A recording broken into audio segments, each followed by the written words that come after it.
Isaiah 53, 3-4, he was hated and rejected. His life was filled with sorrow and terrible suffering.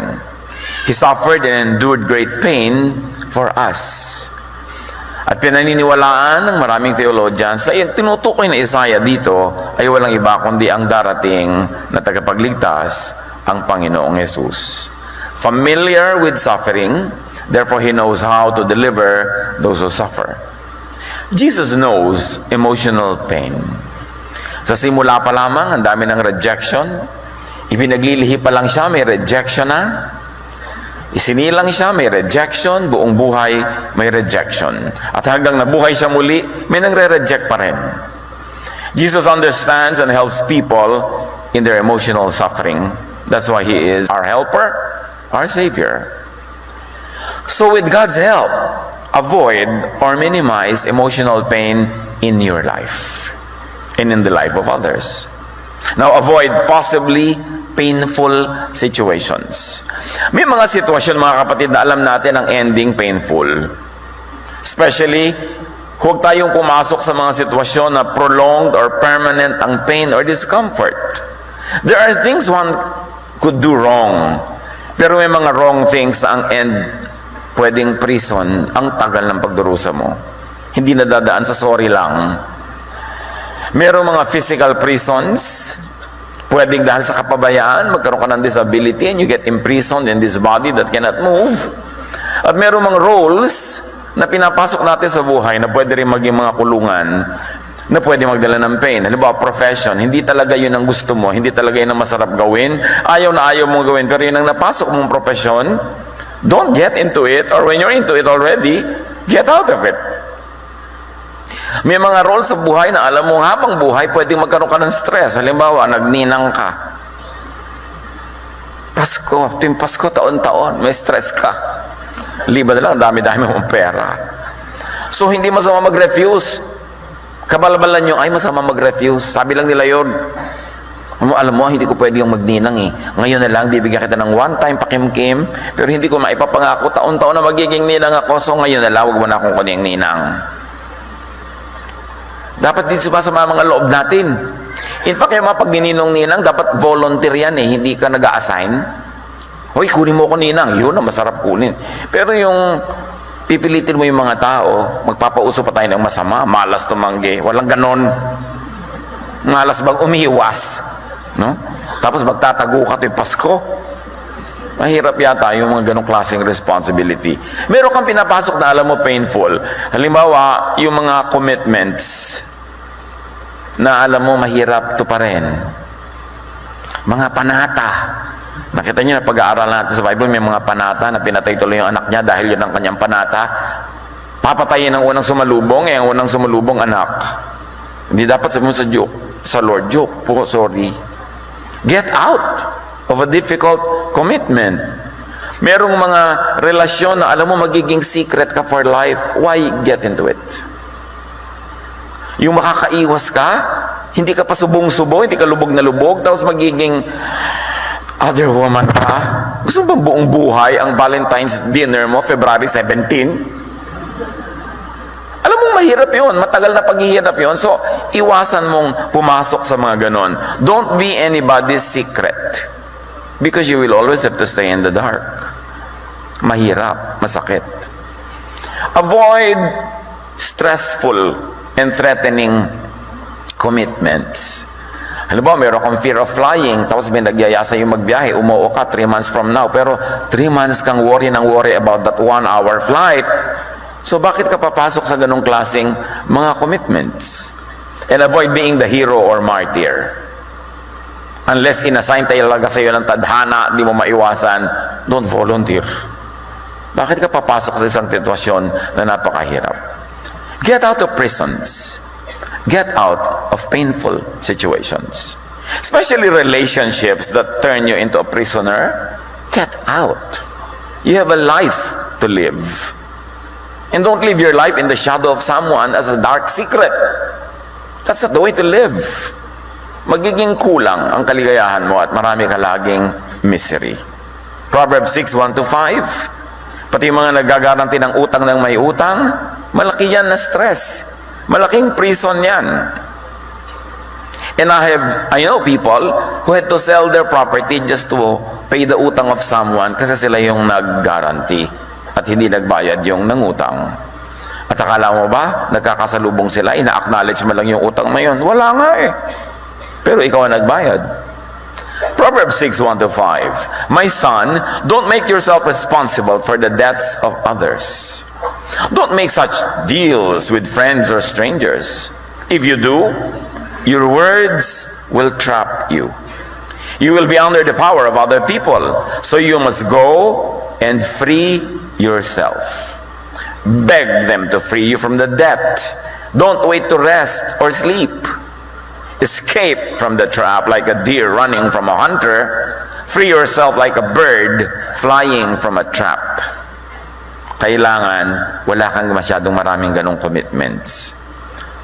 So do not be quick to say yes, because yes could be a trap. Don't also be quick to say no, because you could be kept out of something nice dahil lagno ka agad. Mostly, to be free, say, let's see. And don't decide at once. Decide at the last minute when you have already weighed all your options. Huwag kayong yes ng yes, lalo sa nagpapapromise. A promise is a prison. Strengthen your spirit to avoid emotional pain. Palakasin ang loob. Patibayin ang espiritu. Psalm 55:22, Our Lord, we belong to you.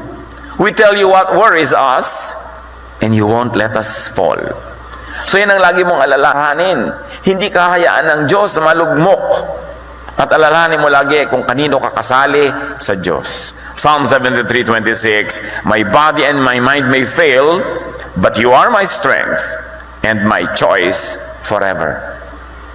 Pag nangihina, pag nasisiraan ang loob, alalahanin mo na ikaw ay palalakasin ng Panginoon. In fact, ang lakas mo ay ang Panginoon, hindi ang sarili mong lakas. At lagi mong piliin ang Diyos. Kung may mga choices, laging siya ang piliin mo dahil siya ang tunay na lakas. Palakasin ng loob, magkaroon ng lakas ng loob, at ito ay daily practice of prayer, of announcing to yourself and to God your faith in the Lord, na hindi mo malimutan na siya ang tunay mong lakas. Strengthen your spirit with practical power like a bank of peace and joy and happiness in your heart. Gumawa kayo ng bank account sa inyong heart at lagi kayong mag-deposit ng happiness, ng joy, tuwing pwede. Para pag walang joy and peace, meron kayong ma-withdraw sa araw ng pangangailangan. Romans 14:17, Ang paghahari ng Diyos ay tungkol sa matuwid na pamumuhay, kapayapaan, at kagalakan na ipinagkakaloob ng Espiritu Santo. So mamuhay in that lifestyle, yung peaceful as possible. So, bawat araw, tanggalan nyo ng chismis, tanggihan nyo ang chismis, tanggalan nyo ng gulo, ng away, ng yabangan, ng pagmamataas, para payapa ang araw nyo. At bawat isang payapang araw na dumaan, nag-deposit kayo ng peace in your heart. Pag may mga trouble na hindi pwedeng maiwasan, doon kayo mag-withdraw sa mga na-deposit nyo ng maraming peace. Pag-deposit kayo ng kagalakan, kasayahan, ito yung pwedeng sumaya, magsaya. Kasi may mga araw na kahit gustuhin mo, hindi pwede. Saan ka ngayon mag-withdraw ng pangpasaya sa malungkot mong araw, doon sa mga naimbak mong kaligayahan na natatandaan naman ng iyong puso? Paano kung ang nakadeposito lagi dyan na inis, galit, away, na unnecessary? Sumasali ka sa away ng iba, sumasausaw ka sa gulo ng iba, gumugulong buhay mo. Pag dumating ngayon yung tunay na gulo ng iyong sariling buhay, wala ka man lang ma-withdraw kapayapaan kasi wala ka na i-deposit. Hanggat kaya, patahimikin ang araw. Iwasan ang mga gulo, pasayahin ang sarili at ang kapwa. And you will become a fortress with springs inside it. Alam niyo sa mga disyerto, kahit yung mga fortresses, nung mga unang panahon, ginagawa yan na merong bukal ng tubig doon sa loob. Kung saan may bukal, doon gagawa ng fortress. Para yung fortress, salakayin man ng kaaway, paligiran mo at di ka pwedeng lumabas para kumuha ng maiinom at makakain, meron kang naiinom galing doon sa loob. At ang puso natin dapat ganon. May sarili siyang bukal ng tubig. At si Jesus yung bukal na yon. Siya ang tubig na yon, ang tubig na buhay. Na pagka lagi mong inaayos ang iyong relasyon sa Diyos, may bumubukal na tubig ng kapayapaan, katahimikan, kagalakan, mula sa loob, hindi galing sa labas. Kahit walang magpasaya sa iyo, may saya ka na galing sa loob. Kahit walang sumama sa iyo na kapwa-tao o tagalabas, may kasama ka sa loob. Meron kang tibay sa loob kasi lagi mo dinedevelop ang relasyon mo sa Diyos. Psalm 89, 16-17, your own glorious power makes us strong. And because of your kindness, our strength increases. Doon galing ang lakas natin sa kabaitan at kabutihan ng Diyos. At kapatid, ikaw lang ang pwedeng makadevelop ng method kung paano mo patitibayin ang iyong loob, spiritually speaking. Kung paano mo paaalisin ang mga panggugulo at kung paano mo papapasukin ang katahimikan. Only you, nobody else can tell you kung paano yan gagawin. Bantayan kung anong iniisip, bantayan kung kanino nakikipag-usap, kung anong pinapayagan natin mga diwa na pumasok at manahan sa ating isipan, at huwag nating tanggapin ang anumang pampagulo, ang anumang pampaligalig, anumang pampatanggal ng ating tibay ng loob. Strengthen yourself with practical power like a bank of rest, relaxation, and enjoyment. Katulad din ng bangko pinag-uusapan natin kanina. Dapat may account ka dyan sa puso mo. Deposit ka ng deposit ng pahinga, ng relaxation, at ng enjoyment tuwing pwede. Kasi may mga panahon hindi pwede. May mga panahon na ibigin mo man, pagod na pagod ka, hindi ka makapagpahinga kasi meron kang dapat gawin at meron kang dapat tapusin. Mahalaga ang enjoyment sa buhay. The first miracle of Jesus was to extend a wedding merriment. Can you imagine, ang dami-dami pwedeng himala na gawin ni Jesus ang kauna-unahan, lumikha ng alak mula sa tubig.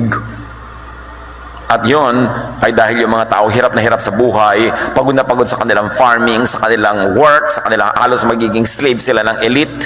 Wala silang ginagawa kundi magtrabaho, magpag-araw-araw. Nakakakain lang ng masarap, nakakapagsaya lang pag may kasalan kasi may libreng pagkain, may libreng mga alak na masasarap kasabay ng pagkain.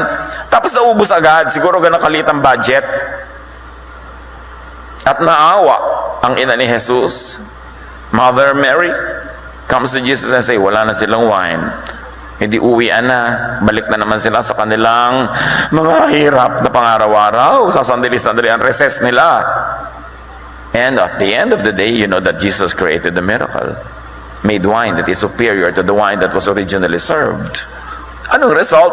Humaba ang kasiyahan, kantahan pa, kwentuhan, sayawan, because Jesus likes people to extend their happiness, their joy, para makapag-deposit sila sa puso nila ng maraming happiness na iwi-withdraw nila sa maraming mga araw ng lungkot, ng hirap, at ng walang sarap na existence. Jesus took His disciples on an R&R, a rest and relaxation. Akala natin tuwang-tuwa ang Diyos pagpagod na pagod ka sa ministry. Baka yung team leader mo lang o pastor masaya doon.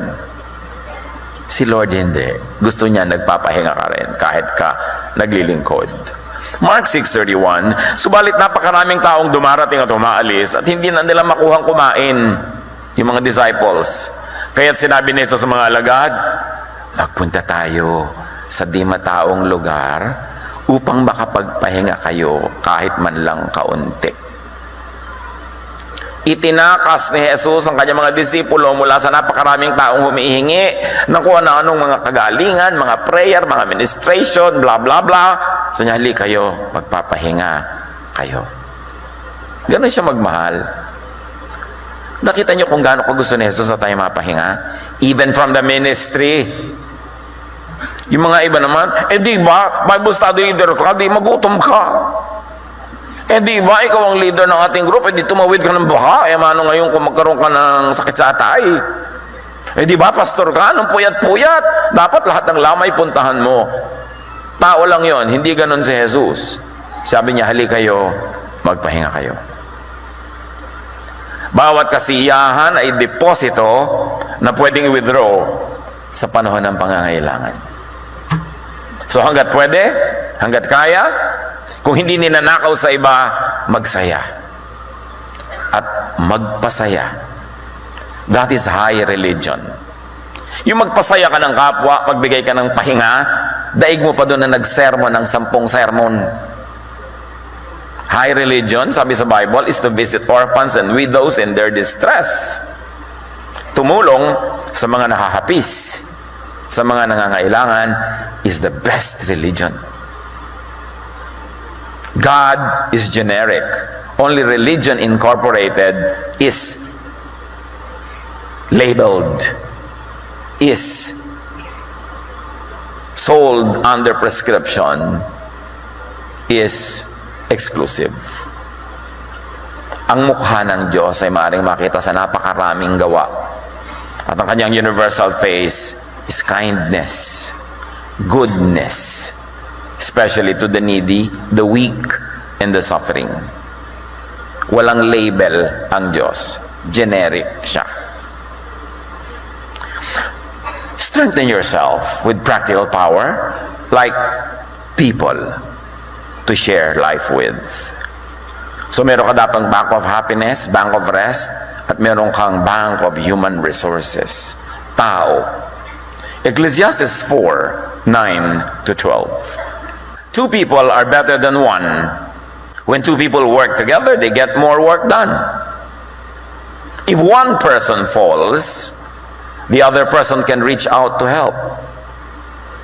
But those who are alone when they fall have no one to help them.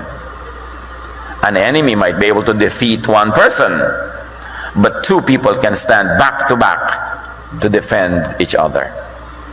And 3 people are even stronger. They are like a rope that has 3 parts wrapped together. It is very hard to break. So ang sinasabi sa atin, mabuting may kaibigan, mabuting may karamay, mabuting may kasundo, mabuting may kasama. So develop and keep a strong network of human relations. Yung kabutihan mo sa kapwa, yan ang pinakamagandang savings. Yung pagmamahal mo sa maraming tao, pagtulong mo, yan ang pinakamagandang retirement fund. O maganda rin meron ka talagang physical, financial retirement fund. Pero yung mga tao nagmamahal sa'yo, tatanaw sa'yo, aalala sa'yo, the best yan. Kaya wag natin isinasacrifice ang human relations para lang sa ating mga ibang mga selfish motives. Give and receive. That is what life is all about. Galatians 6:7, you will harvest what you plant. Although nakita natin sa kasaysayan ni Jesus, 10 pinagaling, isa lang ang bumalik. So hindi lahat ng ginagawa mo ng mabuti, gagawa din sa'yo ng mabuti. So kung gusto mong may gumawa sa'yo mabuting isa, gumawa ka sa 10. By virtue of statistics, safe ka doon. At huwag ka na malungkot doon sa 9. Si Jesus nga, 9 hindi bumalik eh. So gusto mo ng 1, gumawa kang 10. Gusto mo ng 10 na titingin sa'yo, makakaalala sa'yo, tumingin ka at umalala sa 100. 10% eh. And kung 9 lang yung ginawa mo, nako, baka yung 1 na mabuti, hindi pa natamaan. Mga 9 na walang utang na loob yung nagawan mo, edi 10 mo na. Para maka-isa ka man lang out of 10. Strengthen yourself with the Spirit and in faith. Therefore, focus on big issues. Mga kapatid, kung gusto nyo maging matibay kayo sa buhay, hindi agad-agad nadadala ng hangin, ng baha, ng ulan. Know and do your one big mission and role in life. Yung inassign sa'yo ng Diyos, hindi inassign ng pamilya, hindi inassign ng kung sino. Yung alam mo, Diyos ang may bigay sa'yo. Kasi yun ang tawag sa'yo, nang gagaling sa iyong puso. At yun ang talent mo, yun ang galing mo, yun ang glory and ligaya mo. Yun ang tawag sa'yo ng Diyos. Causes that are bigger than your needs, than your wants. Causes that are bigger than your drama. Siyempre, lahat tayo may drama. Pero pag wala kang big cause, yung drama mo ang lagi mananalo. Because in the absence of big things, small things become big. to small minds. Small things become big to people with no big missions in life. Pero pag meron kang malaking ginagawa at alam mong malaki yon at Diyos ang nagbigay nun, natututunan mong lampasan ano man yung mga drama-drama na dumadaan sa buhay kasi meron kang focus. John 4:31-34. Samantala, makailang ulit na sinabi ng mga alagad kay Jesus, Rabbi, kumain na kayo. Ngunit sumagot siya, ako'y may pagkain hindi ninyo nalalaman. Ang pagkain ko, ang tuparin ng kalooban ng nagsugo sa akin at tapusin ang ipinagagawa niya sa akin. Nakita niyo kung paano nalampasan ni Jesus ang lahat ng dusa, lahat ng sakit, lahat ng hirap. Alam niya kung bakit siya nandun. Alam niya kung anong misyon niya at hindi nawala sa kanyang paningin yung kanyang pananaw na yon. Know and pursue your calling and mission from God at magiging malakas ka. Tulad ng mga magulang na nakawalay sa pamilya, nagtatrabaho sa malayo, kuminsan lungkot na lungkot, gusto nang bumigay, pero maaalala ang mga anak, maaalala ang asawa, maaalala niya kung ba't siya nandun, maaalala niya ang misyon niya, at tumitibay siya, at nalalampasan niya yung mga tukso ng oras na yon para siya bumigay sa kung anumang paraan. Remember your big mission. Meron kang big mission sa buong buhay, meron kang big mission for this month, at meron kang big mission for this day. Dapat alam natin yun. Ephesians 2:10, for we are God's handiwork, created in Christ Jesus to do good works, which God prepared in advance for us to do. Likha tayo ng Diyos. Nilikha para sa specific good works na bagay sa atin at noong pa man bago tayo isilang ay ini-assign na sa atin ng Diyos. At pag nandun ka at ginagawa mo yon, maging isang napakabuting ina, maging iyon ay para maging isang mabuting public servant, maging yun ay lumikha ng mga gamot laban sa cancer, o kaya ay mapigil ang mga baha. Kung ano man yung mission mo sa buhay na yon, pag ginagawa mo yon, meron kang tibay ng loob, meron kang tining ng loob na hindi kayang ugain ng anumang mga dumadaan na drama ng buhay. Kaya mahalaga alam natin kung ano yon. At iba-iba tayo, ha? Hindi pare-pareho ng mga mission, hindi pare-pareho ng mga roles. Strengthen your spirit. Raise your pain tolerance.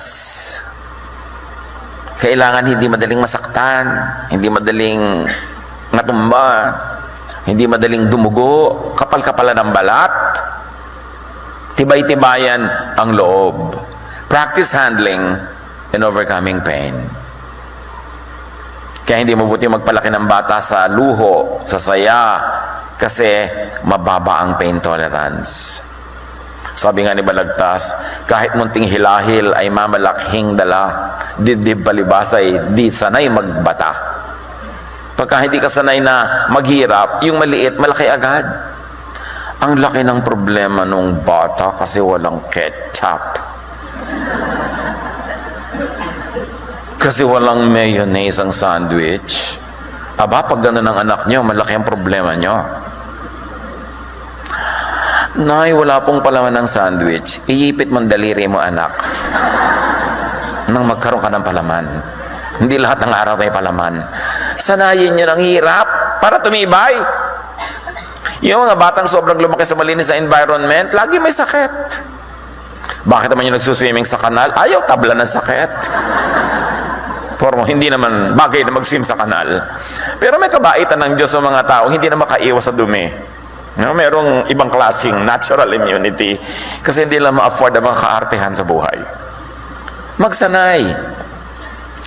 Graciously face the necessary little daily pains. Do not overprotect the children from pain.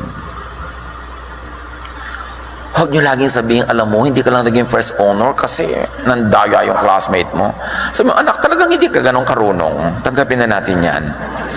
Yung, huwag kayong maging fan club ng anak nyo forever kasi paglabas niya, wala siyang fan kahit isa, kawawa naman.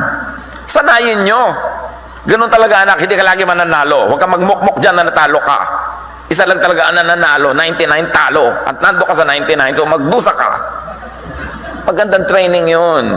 Huwag yung laging inaamo, kino-comfort. Ang ganda-ganda mo anak. Tapos sabi mo, joke. Sa mga anak talagang ganun, iba-iba ang ganda at ang ganda mo nasa kalooban. O, di ba? Para sanay siya. Kawawa yung mga batang lagi nilang ini-spoil eh. Paglaki, walang hihinting ginhawa. Sabi yun ni Balagtas. So develop muscle memory for pain management. And one great exercise is to bend and lift others up. Magandang exercise yan. Bend ka and lift other people up. Commiserate with others. Makiramay. Ang mga bata, ayain nyo sa mga lamay, ayaw sumama. Laging gusto sa mall. Puro kasiyahan. Isama nyo sa mga libing. Isama nyo sa mga lamay.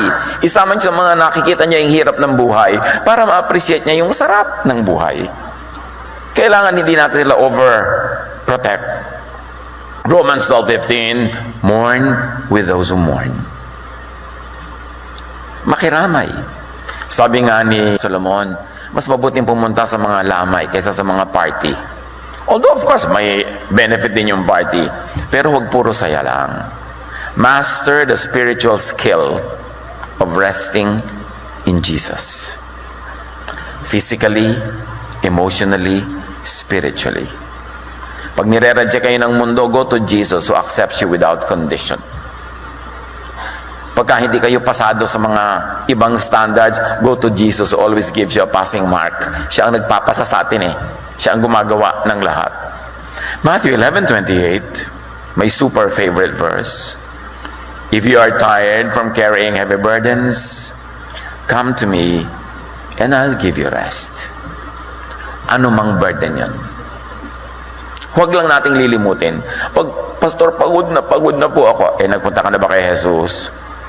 Kaya ka pagod, hindi ka pa pumupunta sa Kanya. Kasi pag sa Kanya ka pumunta, rest ang ibibigay sa'yo. Baka pag nagpunta ka pa nga sa pastor, pagalitan ka pa. Sermon na ka pa, takot-takot. Diba? Ikaw pa may kasalanan, in the end, mas malungkot ka pa uwi. Go to Jesus. Because He'll give you rest. Kahit ano pang nagawa mo, hindi ka inuusig. Minamahal ka, tinatanggap, tapos pinapagaling, at bahala ka sa buhay mo na ayusin yung buhay mo, pero hindi ka niya pinipilit. Ganon si Jesus. Napakabait. 1 Peter 5:7, cast all your anxiety on Him because He cares for you. All. Huwag ka na mag-pretend kay Jesus. At huwag ka na mag-rationalize. Lord, nagawa ko lang naman yun kasi po. Huwag na, sabihin mo na lang talaga. Ganun po talaga ang ginawa ko. Sorry, but you don't have to justify yourself. Because Jesus Himself is our own justification. He justifies us before the Father. Hindi mo na kailangan mga tuwiran, hindi mo na kailangan magdrama, because God accepts you through Jesus unquestioningly, lovingly. Hindi ganoon ang church. Ang church maraming kondisyon. Mas stricto ang relihiyon kaysa sa Diyos. Kaya matuto kayong dumiretso sa Diyos. Lalo-lalo sa mga bagay na hindi kayo makadiretso sa mga religious leaders o mga religious institutions. Yan ang Diyos na napaka-accessible through the Lord. And you survive emotional pain. How do you do that?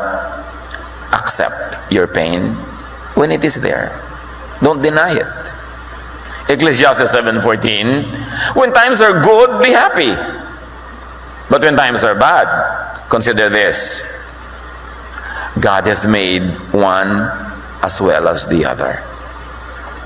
Ano mang nagaganap, alam ng Diyos. At lingid man sa ating pangunawa, baka Diyos pa nga ang may likha para sa ikabubuti natin at the end. So magtiwala and accept.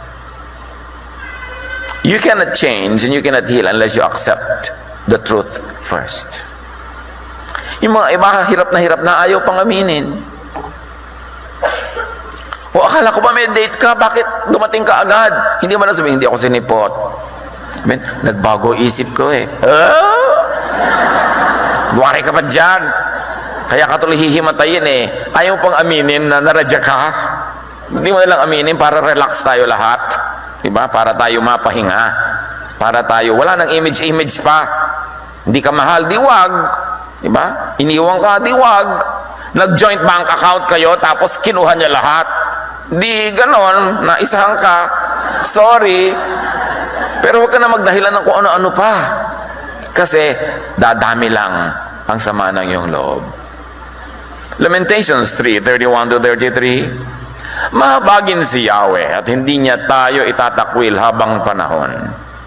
Bagamat siya'y nagpaparusa, at babalikan natin yung parusa na yan, hindi naman nawawala ang kanyang pag-ibig. Hindi niya ikatutuwang tayo'y saktan o pahirapan. Ngayon itong parusa, nagpaparusa ba talaga ang Diyos? Aha, may ginawa ka, paparusahan kita. Aha, may ginawa ka, paparusahan kita.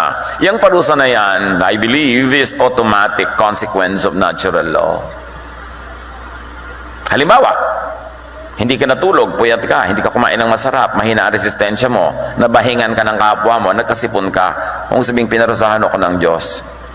Yun ang tinatawag na parusa. May natural law eh. Na ang sinabi, pag may nagpabaya, magkakasakit. So, hindi ko kailangan magdesisyon na magkakasakit ka dahil nagpabaya ka, automatic it will happen.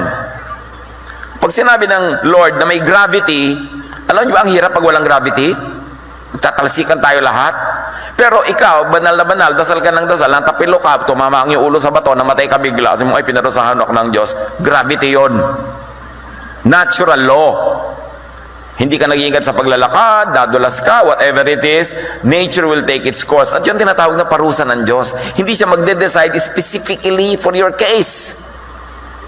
So ang mahalaga, bantayan mo yung case mo para by obeying natural law, hindi ka maparusahan. At sabi, bagamat siya ay nagpaparusa, or he lets nature take its course. Hindi ito personal. Sabi ng Bible, hindi naman nawawala ang kanyang pag-ibig. He loves and rescues. At yun ang tinatawag nating himala. But don't expect himala all the time. It's an exception. Na nahulog ka, tapos hindi mo lang ka nabalian, nagkahimala sa'yo, but don't expect it. 99.99% pag nahulog, nagkakabali-bali, pwede mamatay pa, kahit banal. Kaya kahit mga missionary, pupunta sila sa ibang bansa para mag-mission, lumubog yung barko, namatay silang lahat. Itinatanong ng iba, Diyos ko, ba't mo sila pinabayaan? Sabi ni Lord, law of buoyancy, butas yung barko nila na puno ng tubig, lumubog sila. Anong gagawin natin? I-withhold natin ang law of buoyancy and law of gravity. So, hindi exemption sa law of nature, yung pagdadasal, yung mga ganyan-ganyan. Kasi miracle lang nakapag-exempt. So unless there's a miracle, you do what is practical, you do what is doable, you do what is natural.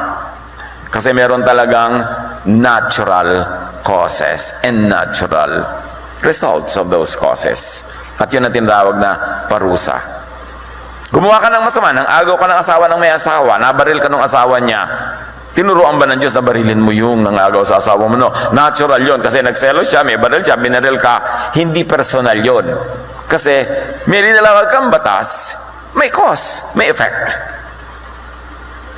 God's laws are best understood when you understand and operate by the laws of nature.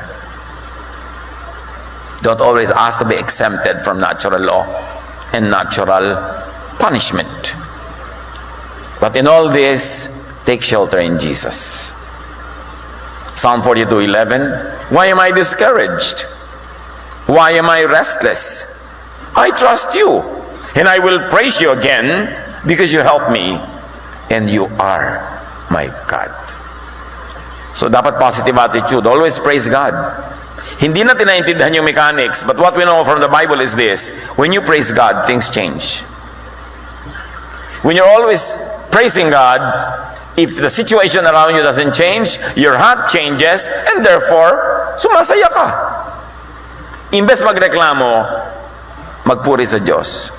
Gagamit ka ng 5 words magreklamo, gamitin mo yung 5 words na yun to praise God, at ibang-iba ang sasapitin ng buhay mo. Palitan mo yung laman ng yung puso mo, imbes galit, gawin mong love. Instead of reklamo, gawin mong gratitude. Because gratitude makes things happen in your behalf. May hiwaga na ngayon ay hindi pa natin alam, pero naniniwala ako malalaman natin kahit ng science kung ano nangyayari sa universe ng mga forces na nagtutulong-tulong pag merong isang pusong grateful and thankful. Meron. Maintindihan nyo? Hindi, gawin nyo na lang. Because the Bible says so, and our life and the witness of many people say so. Philippians 4:6-7. Huwag kayong mabalisa tungkol sa anumang bagay. Sa halip, hingin ninyo sa Diyos ang lahat ng inyong kailangan sa pamamagitan ng panalangin may pasasalamat. At ang kapayapaan ng Diyos na hindi kayang maunawaan ng tao ang siyang mag-iingat sa inyong puso at pag-iisip dahil sa inyong pakikipag-isa kay Kristo. Apparently, yung faith, yung pasasalamat, meron siyang energy that procures the things that you need and you want. Because we are spiritual beings. We are dual beings. We are physical and spiritual. Huwag tayong laging physical. We walk by faith, not by sight. So ipinapanalangin nyo pa lang, pasalamatan nyo na, ibig sabihin naniwala kayong dumating na, hindi yung darating pa. Kasi yung panalangin na future, Lord, bigyan nyo po ako. Lord, bigyan nyo po ako. Yes, sabi ng Diyos. Lord, bigyan niyo po ako. Yes, sabi ng Diyos. Pero sabi mo, nasaan na? Kasi naka-future tense pa yung prayer mo, bigyan niyo po ako. Kaya lagi naka-future, 100 taong ka na pray ng pray, hindi pa dumadating kasi naka-future pa Kaya sabi, magpasalamat ka na. Lord, binibigyan niyo na po ako ngayon, salamat po. Lord, binigyan niyo na ako, salamat po. Di nangyari na. Sa spiritual world, kasunod ang physical world, mangyayari din. Mauuna muna yan sa spiritual world. It must begin with thought. It must begin in spirit. Then it will become matter. It will become physical. Kailangan sa spiritual world muna maganap ang isang bagay para iluwal sa physical world. Kaya sa prayer mo, iluwal mo na yon. Salamat Lord, pinagaling nyo na ako. At maniwala ka talaga, huwag mo lang utuin yung sarili mo. Pag nangyari na yun sa iyong paniniwala, doon sa spiritual world, walang choice ang physical world kundi sumunod. Because the physical world is only a slave of the spiritual world. Kailangan papangyarihin mo yan. Our battle is not against flesh and blood, but against principalities in the air. Ang tunay na pakikidigma ay hindi laban sa physical world, kundi sa spiritual world na gaganap. At pag nanalo ka na sa spiritual world, kasunod, panalo ka sa physical world. Tulad ng temptation, natutukso ka sa spiritual world, in the realm of thought, in your thought pa lang, manalo ka na. No, hindi ko gagawin. At hindi yan mangyayari at hindi yan nangyari, hindi talaga matutupad. Pero sa thought pa lang, natutukso na, ayan po, natutukso na ako, ayan, bibigay na ako, ayan, bibigay na ako. Susunod talaga yung katawan mo. Be changed by the renewing of your mind. It's all in thought. At yan ang kulang na kulang sa mga relihiyosong tao. Yung spirituality, laging physical. Puro physical. Pag binago nyo ang isang bagay sa inyong loob ng isip, susunod yung bagay na yon sa physical world. Nag-decide kayo, tumigil na ako sa paninigarilyo. Kasunod ang body ninyo. Hindi pwedeng tumanggi ang body pag yung spirit umuo na. So be changed by the renewing of your mind. In your prayer life, in your quiet time, think, imagine, create the physical world that you want for yourself.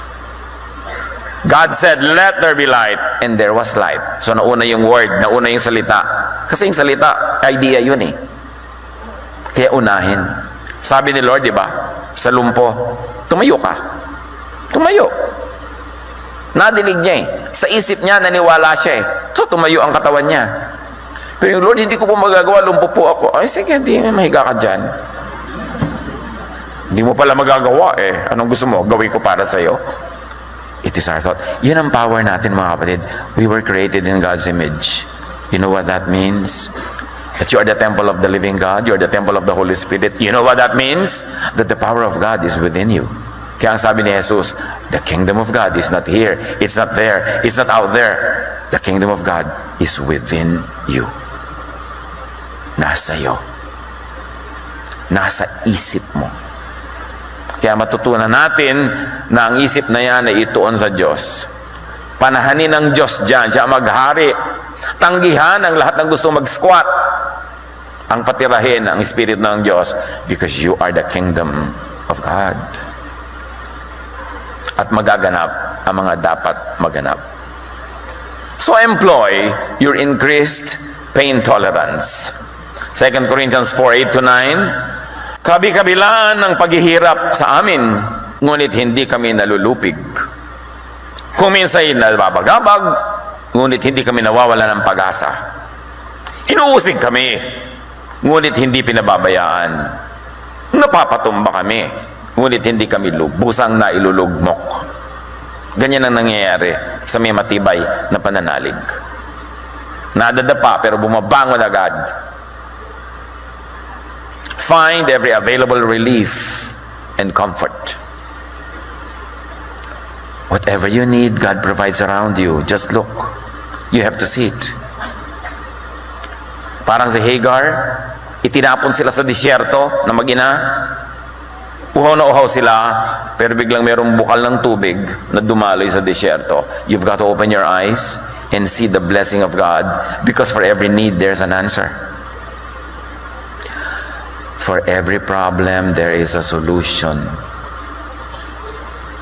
Pastor, wala pong solusyon ang problema ko. Eh di hindi problema yan. Ang definition ng problem, may solusyon. Pag walang solusyon, hindi problema, tanggapin mo na lang. Huwag mo nang ibahin kasi hindi pala yung problema eh. Pero pag problema, may solusyon. Kailangan lang may spiritual eyes ka to see. Hebrews 10:25. Huwag nating kaligtaan ang pagdalo sa ating mga pagtitipon, gaya ng nakasanayan ng iba. Sa halip, palakasin natin ang loob ng isa't isa. Nandyan ang ating strength, mga kapatid, sa kapatiran. Ibinigay tayo ng Diyos sa isa't isa para tayo magpalakasan, para tayo maging lakas ng loob ng isa't isa. That's why I like each one of you to be a member of a sambahay. Para may maliit kayong intimate group na kayo'y napapalakas ang loob nyo. Madalas kayo ang nagpapalakas ng loob.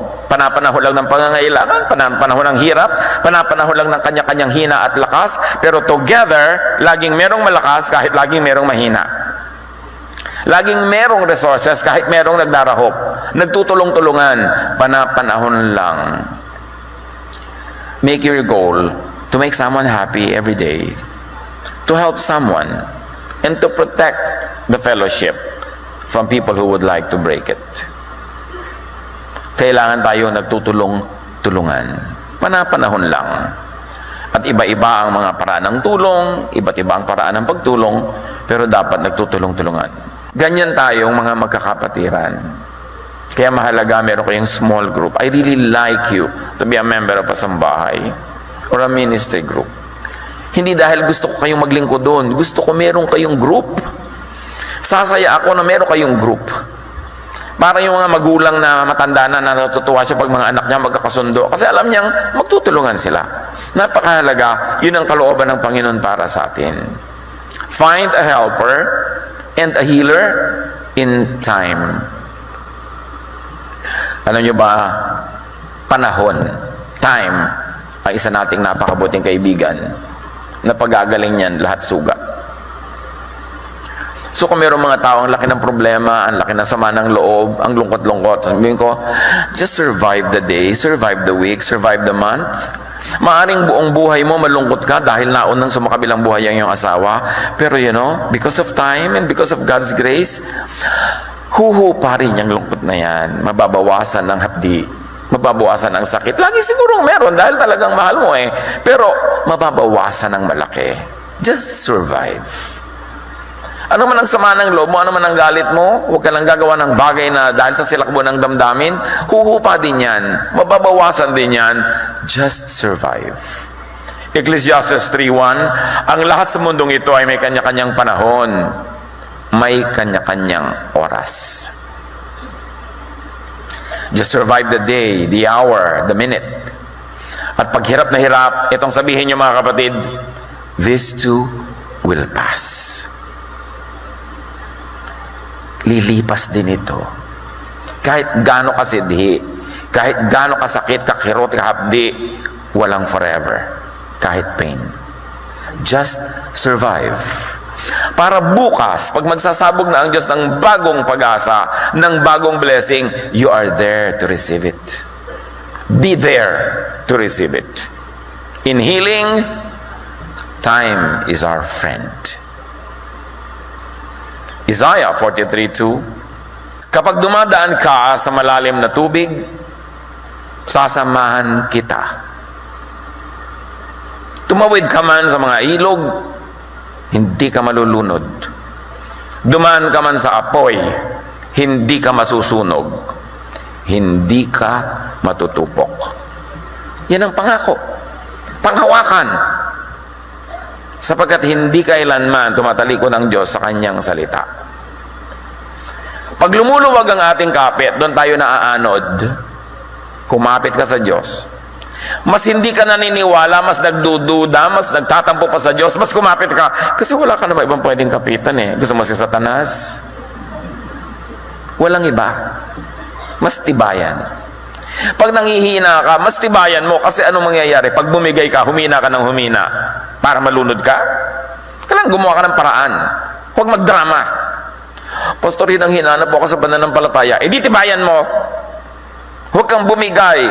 Huwag kang makinig sa mga bulong-bulong sa ina yung mga duda. Kasi sa kanyang dadalin. Itanong mo sa duda mo, saan mo ako dadalin? Yung mga sasabing magtampo ka sa Diyos, tumalikod ka sa Diyos, at saan mo ako papupuntahin? Natatandaan ko nun yung isa nating kaibigan na sobrang baldado ang katawan. Hirap na. Pagka iniwan siya ng kanyang mga kapatid sa isang sulok ng kubo nila, sa umaga, pagdating sa hapon, nandun pa rin siya kasi hindi siya nakakagalaw. The only way para makagalaw siya, pagulong-gulungin niya yung katawan niya kasi sobra siyang baldado. Minsan, iniwan siya na nakaupo sa mataas na silya sa tapat ng bintana, sa bukid. At sa baba ng bintana nila sa labas, may drum ng tubig. Alam niyo, pumasok sa isip niya nung tumingin siya sa tubig? Naging Girl Scout ba kayo o Brownie? Sino naging Girl Scout o Brownie? Macy? Natatandaan niyo yung tumingin ako sa lawa, nakita ko ang aking sarili. Who remembers that? Ngayon, tumingin siya sa drum, nakita niya ang kanyang sarili. Alam niyo, pumasok sa isip niya, ihulog yung katawan niya doon sa drum para matapos na ang lahat. Pero nakapag-isip-isip, sabi niya, teka, hirap na hirap ako sa buhay ko. Pag nagpakalunod ako dito, sure ba ako na mas maginhawa sa kabila? At dahil naisip niya yun, hindi siya nagpatihulog. Isipin niya yun. Yung mga gusto magpakamatay, ano naman ang guarantee niyo na mas maginhawa sa kabila na pupuntahan niyo matapos kayo magpakamatay dyan? Magpakatino. Huwag magpadala sa drama. Huwag hilamin ang mata sa luha. Paandarin ang kokote, ang isip, ang pananalig. Be changed by the renewing of your mind. Palakasin nyo inyong loob. Kasi pag malakas yan, ano ang mangyari sa labas? Nakatindig kayo. Langoy lang, tawid, daan. Just keep going. Lumakad. Kung napaluhod, maglakad ng paluhod. Kung natumba, gumapang. Pero huwag kayong bibigay. Just keep going. You must be there tomorrow when God renews His blessing. Because His blessing is new every morning. Just survive the night. At nasa inyong kalooban yan para mangyari. Erase the pains of the past. Philippians 3:1, I forget what is behind and I struggle for what is ahead. Huwag laging iniisip yung nakaraan. Lalo't nagpapalungkot lang, nagpapagalit lang. Talikuran na yan, tapos na eh. Sayang yung ngayon pag inubos nyo kada drama tungkol sa bukas. At sayang yung ngayon pag inubos nyo worry about tomorrow. Forget what is behind. Mga kapatid, do not create new pains. Huwag na kayong iimbento. Sapat na yung naging pain ng mga nakaraan. Huwag nang umimbento ng bago. Learn from the past. Be sensitive to threats. Do not invite or entertain pain. Do not manufacture your pain, your drama. Proverbs 3:6-8. Always let Him lead you, and He will clear the road for you to follow. Don't ever think that you are wise enough, but respect the Lord and stay away from evil. This will make you healthy and you will feel strong. Panginoon, palakasin niyo po ang inyong mga anak. Palinawin ang isip, patibayin ang loob, at lagi niyong ipaalala sa amin that we have you, and you're not far away. You are not in some heaven far away, but you are in us. We are your temple. We are your kingdom.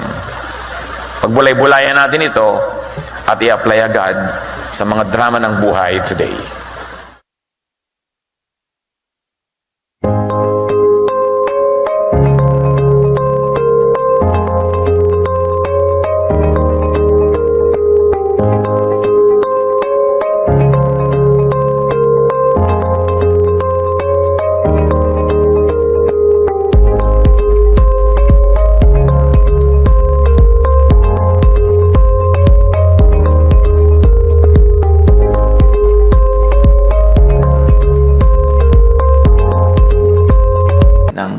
Something new. Newness can change configurations kasi. Newness can bring about opportunities for new happiness. But Happy New Year could be born of happy new thoughts. Para sumaya, dapat pasayahin ang takbo ng isip. Happiness is caused by one's thoughts, thought patterns, attitude, heart. Hindi mo kailangan na baguhin ang kapaligiran para kasumaya kung sa loob naman ng iyong puso ay mapapasaya mo ang iyong sarili. Proverbs 15:13, a happy heart makes the face cheerful. Lumalabas talaga sa hilat siya ng muka yung nadarama ng puso. Mahirap yung ikubli, hindi kayang takpan kahit ng makeup. Proverbs 27:19, as water reflects the face, so a man's heart reflects the man. Ang puso ang napakahalaga sa lahat sapagkat yan ang nagbibigay ng hugis, kulay, nagbibigay ng indak sa ating buhay. Matthew 12:35. The good man brings good things out of the good stored up in him, and the evil man brings evil things out of the evil stored up in him. The heart is the source of our sadness or happiness. The heart is very, very, very important. Dito nabubuo kung ano ang mangyayari sa ating buhay kung tayo ba ay sasaya o lulungkot. The heart or attitude is what matters. Kaya sa ating pagdarasal, sa ating pagbibigay ng wishes, sa greetings, sa magaganda nating intentions na Happy New Year, meron dapat kakambal na pag-iisip yan, kakambal na consciousness na ang puso ay ingatan dahil yun ang factory ng happiness or sadness. The heart or the attitude is what really matters, as we have said. A major cause of unhappiness is unfriendly relations with others. Pag ating binalikan yung nakaraang taon, nireview natin ang mga nakaraang panahon, mas madalas na yung mga lungkot natin may kinalaman sa relasyon natin sa mga tao. Mga kaaway, mga na-miss, mga hindi nakita, hindi nakausap, o kaya yung hindi na karoon ng pagkakaunawaan. Proverbs 18:1, an unfriendly man pursues selfish ends. He defies all sound judgment. So pag unfriendly ang tao, mas malaki ang chances na magkakaroon siya ng unhappiness whether or not willing siya na yun ay tanggapin at patotohanan. Kasi pagka unfriendly ka, ang relasyon mo sa mga tao hindi maganda at yung relasyon nga na pangit ang nagiging dahilan ng maraming kalungkutan sa buhay. So kung gusto nating sumaya, magkaroon tayo ng magandang relasyon sa mga tao. Therefore, bantayan natin ang ating puso, bantayan natin ang ating attitude, ang ating mga salita, at ang ating ugali. Kasi yun ang magiging ugat ng darating na feelings natin, whether the feelings are sad or happy. A major cause of unfriendly or hostile relations with others is attitude. Attitude shapes our thoughts. Thoughts shape our words, our actions. Matthew 12:34, kung ano ang nag-uumapaw sa puso ay siyang sinasabi ng bibig. And words or actions shape our relationships. So, nagsisimula yan sa thought, sa ating puso, sa ating isip, magta-translate into actions or words, and then it will affect our relationships. Relationships shape our happiness and unhappiness. Kaya naman, happiness or a happy interaction with and adaptation to our environment, situation, or realities could really bring about happiness. The opposite of that could bring about sadness. So the most important, or one of the most important decisions of the day is one's choice of attitude. Napipili kung ano ang magiging takbo ng ating ugali, emosyon, ng ating asal sa darating na maghapon, sa darating na oras, kung ito ay atin talagang pag-iisipan. So today, may choices tayo. I can be kind or unkind, cooperative or uncooperative, patient or impatient. I could also be cheerful or gloomy, generous or selfish, humble or proud, easy or difficult. I can be friendly or hostile, a blessing or a curse. The choice is ours. We can choose what we will be, what we can become. We can choose to plant seeds of happiness or loneliness. We can choose to be happy or not. Especially sa relationships. Choose peace. Choose friendship. Choose forgiveness. Kasi yun ang nagbibigay ng happiness.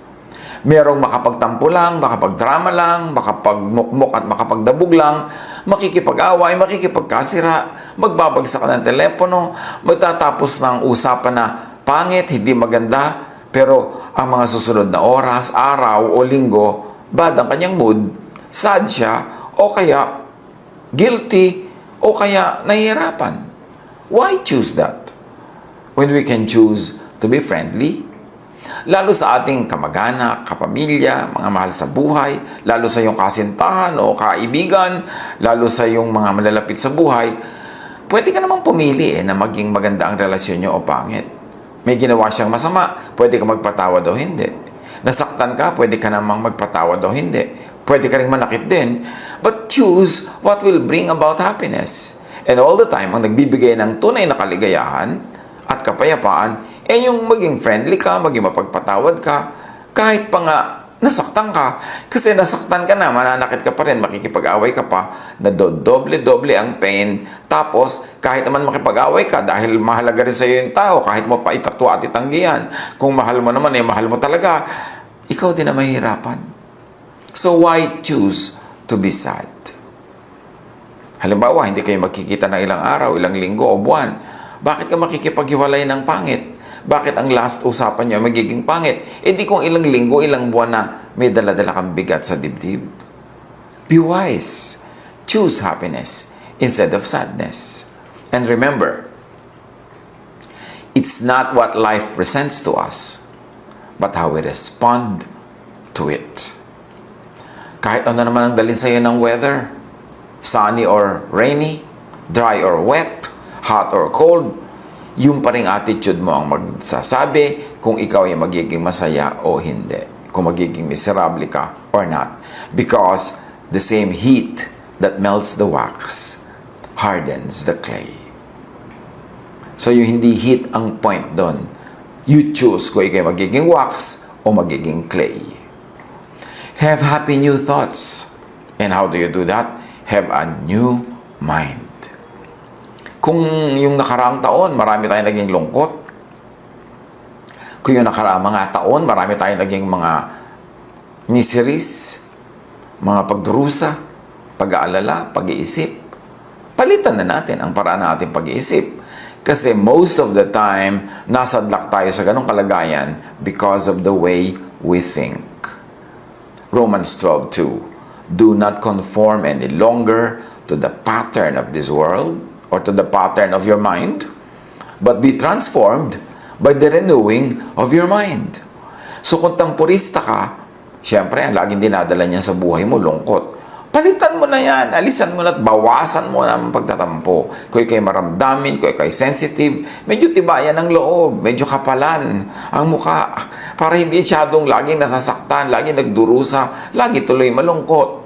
Kung laging miserable ang buhay mo dahil malisyoso ang iyong mga interpretations sa sinasabi at ginagawa ng mga tao, sobra kang defensive, madali kang magalit, palitan. Kung ang dinudulot sa iyo mo ay hindi kasiyahan. Renew the way you think about people, about situations you dislike. Kahit yung mga taong ayaw mo o galit ka sa kanila, kung hindi sila magbago, ang baguhin mo yung attitude mo sa kanila. Kasi yung attitude mo makaka-apekto sa'yo. Kahit ano pa sila, kung yung attitude mo positive, hindi ka magiging malungkot o hindi ka manenegate nila. So be less self-centered. Be less opinionated. Mas maging open ka sa ibang ideas, ibang ways of doing things, ibang styles, para hindi ka laging nadidisorient. Philippians 2:3-4. Huwag kayong gumawa ng anuman dahil sa pansariling layunin o pagyayabang. Sa halip, bilang tanda ng pagpapakumbaba, ituring ninyong higit ang iba kaysa inyong mga sarili. Pagmalasakitan ninyo ang kapakanan ng iba at hindi lamang ang inyong sarili. Yung mga sensitive, mga maramdamin, matampuhin, yung mga mahilig na maghinanakit, magkaroon ng sama ng loob, actually, it springs from selfishness, from self-centeredness. Madali kang masaktan dahil iniisip mo, the world owes you a living. Madali kang magdamdam dahil iniisip mo, you deserve the kindness and goodness of the world. Madali kang magtampo dahil iniisip mo, you deserve to be noticed, to be given attention, to be pampered. Kaya madalas nagtatampo. Akala mo yung nagtatampo o nasasaktan ay mababa ang loob dahil mababa ang luha? No, it comes from self-centeredness. Na, huwag mo akong saktan, deserve ko maging happy, huwag mo akong iiwan, deserve kong samahan mo ko, huwag mo akong tatalikuran, deserve kong harapan mo ko. It's really self-centeredness. Kaya pag binago natin ang ating attitude, binago natin ang ating ugali, mababago ang ating asal, therefore, maiiba ang pananaw natin sa mundo at malay natin. Baka maiba rin yung kilos ng kapwa natin, ma-influence natin silang mas maging positive. So love more. Love or at least tolerate the unlovable. Sino ang mga unlovable sa inyong buhay? Love more. Mas masaya mag-love kaysa mag-hate. At kung hindi mo talaga ma-love, at least i-tolerate mo. Pag tolerant ka, mas masaya ka kaysa sa intolerant ka. Happiness is greatly shaped by our relationship with life. With the Lord, of course, and with people. Improvement in relationships brings great happiness. Improvement in perception of and thoughts about and attitude towards people brings about great relationships. And great relationships bring happiness. Instead of requiring changes in the world, in people, change your mind. Mas madali yun. Mas under control natin ang sarili nating isip kaysa sa mga planeta na malalayo. Pilitin natin, sikapin, mag-practice tayo na baguhin ang ating pag-iisip.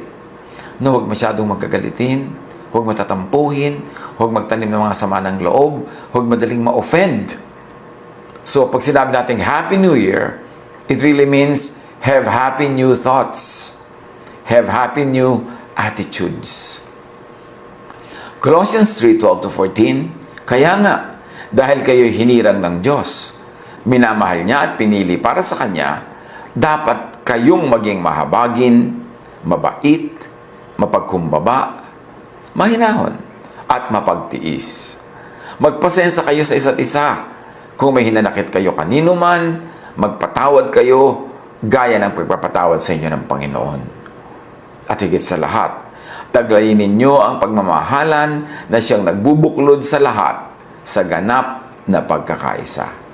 Yan ang magandang paraan para sumaya at para magpasaya. Kasi pag nagpapasaya din tayo ng kapwa, bumabalik din yun sa atin, pinapasaya din nila tayo. Pag pinalungkot natin sila, whether intentionally or not, palulungkotin din nila tayo. Bumabalik lang. Happy new thoughts, happy new attitude, and that would bring about a happy new year. Pagbulay-bulayan natin ito, pag-isipan, hindi na kailangang habaan pa ang usapan tungkol dito dahil simple. Pag-isipan kung ano nagpapalungkot sa iyo o nagpalungkot sa iyo noong nakaraang taon, hanapit kung alin doon ang dahil sa iyong participation, dahil sa iyong attitude, dahil sa iyong ugali at asal, at baguhin yon para mabago yung product, para mas maging masaya itong darating na taon at marami pang mga taon. Nasa ating kamay ang pagbabago ng maraming bagay sa ating buhay dahil baguhin lang natin ang pananaw, baguhin lang natin ang attitude, mababago na ang ating kalooban. At doon naman talaga mahalaga sa kalooban natin. Ano nangyayari, nagaganap sa ating isip at sa ating puso. Pag masaya tayo sa puso at isip, ano man ang nagaganap sa labas, masaya pa rin tayo. Magpasaya ng kapwa, pasayahin ang sarili, at papasayahin din ang ating Panginoong Diyos. Happy New Year!